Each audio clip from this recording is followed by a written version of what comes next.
কৃষকরা আমাদের দেশের অর্থনীতির ভিত্তি। এর উন্নতি দেশের সামগ্রিক উন্নতির জন্য অত্যন্ত গুরুত্বপূর্ণ। আমাদের কৃষি উৎপাদনশীলতা বৃদ্ধি, টেকসই কৃষি ব্যবস্থাপনা গঠন, কৃষকদের জীবনমান উন্নয়ন করার লক্ষ্যে আপনাদের দিক নির্দেশনা এবং কর্ম পরিকল্পনা অত্যন্ত গুরুত্বপূর্ণ। আপনারা যেহেতু সরকারি চাকরিতে যোগ দিয়েছেন, আমি আশা করি আপনাদের দৃষ্টিভঙ্গি, মূল্যবোধ এবং কর্মপ্রতিবন্ধকতার প্রতি শ্রদ্ধাশীল থেকে এই দায়িত্ব পালন করবেন। এ খাতের প্রতি আপনারা মনোযোগ, উদ্দীপনা ও নিষ্ঠা একদিন আমাদের এই দেশের কৃষি বিপ্লবের সার্থক কাহিনী লিখতে সাহায্য করবে। আমি আশা করি আপনাদের কাজের মূল উদ্দেশ্য হবে কৃষকদের জীবনের ইতিবাচক পরিবর্তন আনা। আপনাদের হাতেই দেশের ভবিষ্যৎ। আপনাদের কাজ হবে শুধু প্রশাসনিক দায়িত্ব পালন নয়, বরং মানুষের জীবনমান উন্নয়ন করার লক্ষ্যে কাজ করা। আপনাদের প্রতিটি সিদ্ধান্ত দেশের প্রতিটি মানুষের উপর প্রভাব ফেলবে। তাই আপনাদের কাজের প্রতি পদক্ষেপ সততা, নৈতিকতা এবং সেবার মনোভাব বজায় রাখতে হবে। আপনাদের প্রতিজ্ঞা করুন, জনগণের কল্যাণেই কাজ করে বাংলাদেশের পরিবর্তন ও অগ্রগতির পথে নিজেকে নিবেদিত করবেন। আপনারা আজ যে মর্যাদাপূর্ণ পদে অধিষ্ঠিত হয়েছেন, তা শুধু আপনাদের যোগ্যতা ও পরিশ্রমের ফলস্বরূপই নয়, বরং দেশের সেবা এবং জনগণের উন্নয়নের প্রতি আপনাদের অঙ্গীকারের প্রতীক।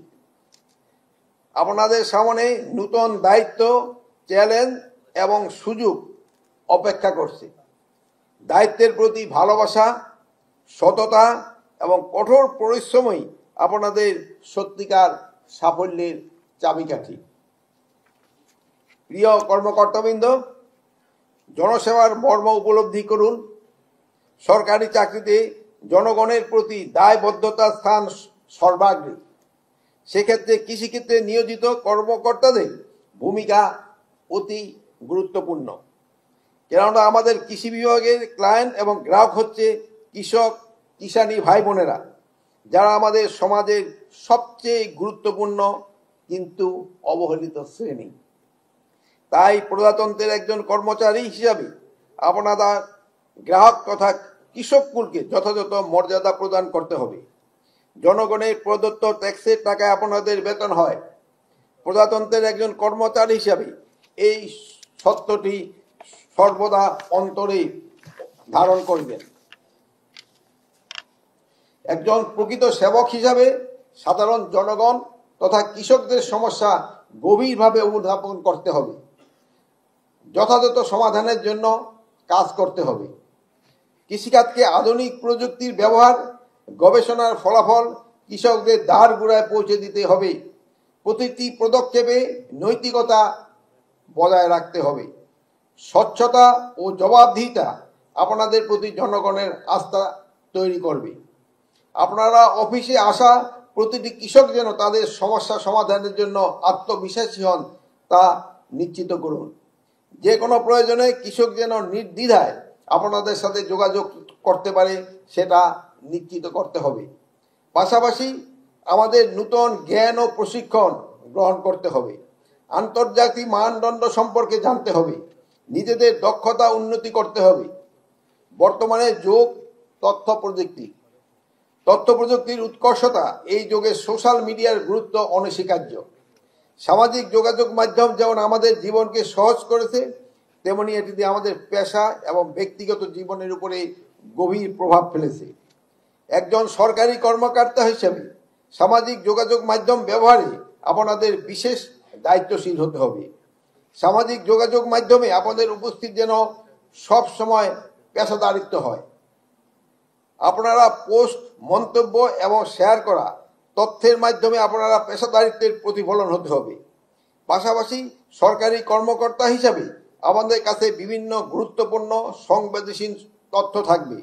এই সব তথ্য শেয়ার করার ক্ষেত্রে সতর্ক থাকুন এবং নিশ্চিত করুন যে কোনো গোপন বা সংবেদনশীল তথ্য যেন জনসমক্ষে না আসে।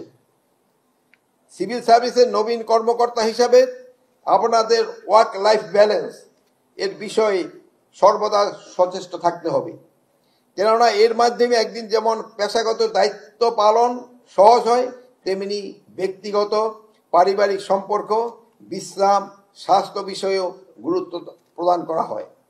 আপনারা দেশের ভবিষ্যৎ, সঠিক দৃষ্টিভঙ্গি এবং প্রযুক্তির সঠিক ব্যবহার আপনাদের সাফল্যের মূল চাবিকাঠি। আশা করি আপনারা সর্বদা প্রোঅ্যাক্টিভ থাকবেন, কখনো রিঅ্যাক্টিভ হবেন না। কর্মক্ষেত্রে সর্বদা প্রো পিপলস অ্যাটিটিউড ধারণ করবেন। আপনাদের মনে রাখতে হবে, সরকারি চাকরি শুধু একটি পেশা নয়, এটি জনগণের প্রতি দায়বদ্ধতা, দেশের উন্নয়নের প্রতি অঙ্গীকার। এই দায়িত্ব পালনে আপনারা অবশ্যই সরকারি আইন, কানুন, বিধি মেনে চলতে হবে। আইন ও বিধিবিধানের মেনে চলার মাধ্যমে আপনারা সততা, ন্যায়পরায়ণতা, পেশাদারিত্বের প্রদর্শন করবেন। এটি আপনাদের প্রতি জনগণের আস্থা বাড়বে। সরকারি আইন ও বিধিবিধান আপনাদের কাছে প্রতিটি ধাপে স্বচ্ছতা ও জবাবদিহিতা নিশ্চিত করবে। তাই চাকরি জীবনে প্রথম থেকেই সরকারি চাকরি আইন বিধিবিধান সম্পর্কে সুস্পষ্ট ধারণা নিন। এই আইন কানুন শুধু আপনাকে সঠিক পথেই পরিচালিত করবে না, বরং এটি আপনার পেশাগত জীবনের জন্য একটি শক্তিশালী ভিত্তি তৈরি করবে। নিয়মিত প্রশিক্ষণ, পেশাগত উন্নয়নে যে অবধারিত সুযোগ রয়েছে তা কাজে লাগান। স্বার্থের সংঘাত এড়িয়ে চলুন। আপনার ব্যক্তিগত স্বার্থ ও পেশাগত দায়িত্ব যেন কখনো একে অপরকে ক্ষতিগ্রস্ত না করে। প্রতিটি সিদ্ধান্ত গ্রহণে জনগণের কল্যাণকে অগ্রাধিকার দিন। মনে রাখবেন, আপনার কাজের প্রতিটি পদক্ষেপ দেশের সাধারণ মানুষের জীবনে প্রভাব ফেলবে।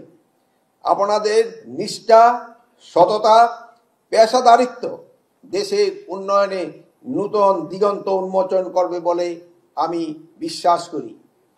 পরিশেষে আমি আবারও আহ্বান জানাবো, আপনাদের প্রতিটি সিদ্ধান্ত এবং কাজের মাধ্যমে জনগণের বিশ্বাস অর্জন করুন। অনেস্টি, সিনসিয়ারিটি অ্যান্ড ডেডিকেশন এবং কমিটমেন্ট আপনাদের সাফল্যের মূল চাবিকাঠি হতে হবে। একদিন আপনার কাজই আপনার পরিচয় ঘটবে। আপনার কর্মক্ষেত্র পথ মসৃণ হোক এবং আলোকিত হোক আপনার সেবা। তা আমার এক নবীন ভাই এখানে উঠে এসে বলছিল তার ভিতরে কিছুটা হতাশ আছে। তার হতাশের কারণ আমি বুঝলাম না। তার পোস্টিং মনে হয়েছে রাঙ্গামাটি। তা আমি এখানে দেখলাম রাঙ্গামাটি যাদের পোস্টিং হয়েছে, এই ছাড়া কিন্তু অনেকগুলি জায়গা আছে রাঙ্গামাটির থেকেও আরো অন্যান্য দূরে। নাইকিংছড়িয়ে কারো পোস্টিং হয়েছে, মানিকছড়ি হয়েছে, বান্দরবনে হয়েছে, রাজস্থলীতে হয়েছে, মাটিরাঙ্গায় হয়েছে। এখানে হতাশ হওয়ার কিন্তু এই ওসমানের কিন্তু কোনো কারণ নাই। যদি উনি মনে রাজশাহী এলাকা থেকে তো আসছেন, হয়তো আম টাম খায়, ওখানে হয়তো ভাবতেছে যে রাঙামাটিতে তো আম পাওয়া যাবে না, কিন্তু আম না পাওয়া গেলে কিন্তু আনারস পাওয়া যায় প্রচুর। তা আমি আপনার একটা কথা বলতে চাই, আমি ওই সবসময় এই আমাদের যে পার্বত্য চট্টগ্রাম বিষয় উপদেষ্টা আছে, আমি ওনারে বলি আপনার থেকে আমার চাকরি হিলে, মানে আমার অবস্থান হিলে আপনার থেকে আমার বেশি। বল কিভাবে? আমি বলছি আপনি কোনো রকমে স্কুলে পাশ করার পরেই আপনি ঢাকা পড়াশোনা করছেন, তারপরে আপনি চাকরি জীবনে ফরেন ক্যাডারে ছিলেন, অ্যাম্বাসাডার হিসাবে বিভিন্ন দেশে ঘুরে ফেলেছেন। আমার 3 টেনুরি চাকরি হয়েছে এই চিটাগাং হিল ট্রেসে। আমার পোস্টিং যে সময় বাগাইহাট, আপনার ফার্স্ট পোস্টিং ছিল আমার ক্যাম্প কমান্ডার হিসেবে লক্ষ্মীছড়ি। এটা ছিল হলো বাংলাদেশের সবচেয়ে নর্থ ইস্ট ক্যাম্প। আমার দাদি মারা গেছিল 6 জানুয়ারি, কিন্তু আমার ওই খবরটা পৌঁছেতে সেই সময় লাগছে আরো 2 দিন। আমি 8 তারিখে জানছি যে আমার দাদি মারা গেছে। সেই সময় যে কমিউনিকেশনের এইরকম অবস্থা ছিল, এবং এই লক্ষ্মীছড়ি যেতেও এই চিটাগাং থেকে লাগতো 2 দিন। তারপরে আমি তো বাগাইহাটে চাকরি করছি, যেটা এখনো তো মনে হবো বাগাইহাট খুব ভালো, সাদেকের পাশে। তারপরে গুইমারা, আমি দেখলাম আমার এক বন্ধু গুইমারাও পোস্টিং হয়েছে। এখানে কিন্তু হতাশ হওয়ার কোনো কারণ নেই। আর আপনি যে হিলে পোস্টিং হওয়ার জন্য কিন্তু আপনি বরঞ্চ হিল অ্যালাউন্স অন্য থেকে বেশি পাবেন। আমার এই ওসমান ভাই বিয়ে তো কিনা আমি জানি না, আপনি বিয়ে শাদী করছেন নাকি? হ্যাঁ, বিয়ে করছেন? ও, আপনার জন্য তো এটা আরো খুব ফ্রুটফুল হয়েছে, এই জন্য যে আপনি মনে 30% অ্যালাউন্স বেশি পাবেন। বুঝতে পারছেন? এই একটা সুবিধা হবে। আর আবার রাঙামাটি শহরে কিন্তু আপনি কি বলে বিয়ের পরে আবার হানিমুনে যায় না, আপনি ওই রাঙামাটি কিন্তু আপনার জন্য হানিমুনে হয়ে যাবে, যে অনেকে হানিমুনে করার জন্য যায়। এই জন্য আপনার এখানে কিন্তু হতাশ হওয়ার কোনো কারণ নেই। তা আপনি মনে যান, আপনি কিন্তু খুব ভালো থাকতে পারবেন। বুঝতে পারছেন? তা আপনারা এই ক্যাডারে যারা জয়েন করছেন তারা এখানে হতাশার কোনোই কারণ নাই, যেহেতু আপনারা কিন্তু একটা বাংলাদেশে একটা বড় সেকশন, প্রায় 40% উপরে লোক, তাদের নিয়ে কিন্তু আপনারা কাজ করবেন। আর আপনারাই কিন্তু সবচেয়ে বেশি সেবা দিতে পারেন। যদিও ডাক্তাররা বলে যে তারাই সেবা দেয়, কিন্তু ডাক্তাররা সেবা দিয়ে প্র্যাকটিস অ্যালাউন্স নেয়, কিন্তু আপনাকে মনে হয় ওইরকম প্র্যাকটিস অ্যালাউন্স নাই এবং নন প্র্যাকটিসিং অ্যালাউন্স মনে হয় নেই। হ্যাঁ, এই জন্য সেবাটা কিন্তু আপনাকে সেবাটা হইলো ডাইরেক্ট পায়। এখানে আবার আমার কোনো ডাক্তার ভাই আছে কিনা আমি জানি না, হ্যাঁ, কিন্তু তারা বলে তারা জনসেবার জন্য আছে, কিন্তু ওই ভিজিটটা না দিলে কিন্তু আর ওই জনসেবা করে না। কিন্তু আপনারা কিন্তু ভিজিট ছাড়াই কিন্তু জনসেবা করে যাচ্ছেন, এবং আপনারা জনসেবা করে যাচ্ছে অমুক একটা শ্রেণীতে যারা কোনো অবস্থায় অনেক উপরের দিকে যেতে পারে না। আর ডাক্তারের সাহেবের কাছে বড় বড় ডাক্তারের আপনি তো অ্যাপয়েন্টমেন্টই পাবেন না, আপনার যদি ওরকম ইনফ্লুয়েন্সিয়াল না হন। আর ওই ছোট প্রথম যারা ইসে পোস্টিং হয় ওই কি বলে এই থানা বা উপজেলায়, তারা তো সাধারণত যায় না। আগে হতো তারা ওই 1 মাস ওই ঢাকায় ঘুরে ফিরে ওই বিলটা নেওয়ার আগে ওই টিএসএ থানায় হেলথ অ্যাডমিনিস্ট্রেটর ওই মনে হয় তার জন্য একটা শার্ট ঠার্ট নিয়ে যেতে, একটা গিফট টিফট নিয়ে একটা সাইন করে নিয়ে আসতো। বাট আপনাদের ক্ষেত্রে যেন এইটা না হয়, আপনারা কৃষকের সাথে যাবেন এবং কৃষকের সাথে কাজ করবেন, এবং কৃষকরা যদি উপকৃত হয় দেশবাসী কিন্তু উপকৃত হবে। তা আপনি আপনাদের জন্য সবার জন্য দোয়া করি।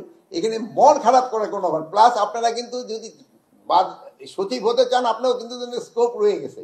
আর আপনারা যে সময় আসবেন সেই সময় আপনাকে থেকে আপনাকে সচিব হবে। আর প্লাস